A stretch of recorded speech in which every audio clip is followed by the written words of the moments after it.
Aš manau, kad šitą šventę paliks visiems klaipėdiečiams, visiems Lietuvos gyventojams gerus įspūdžius. Ir kad tie žmonės, kurie šiandien važiavo į Klaipėdą, iš 22 šalių, iš jos išvyks iš Klaipėdos važiuos pačiais geriausiais prisiminimais apie mūsų miestą ir apie tai, kas čia vyko.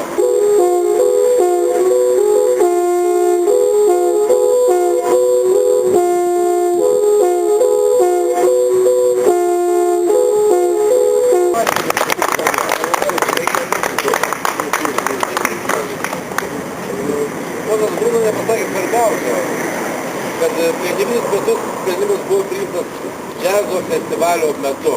Aš nepamenu, kiek mes alaus išgėrėm.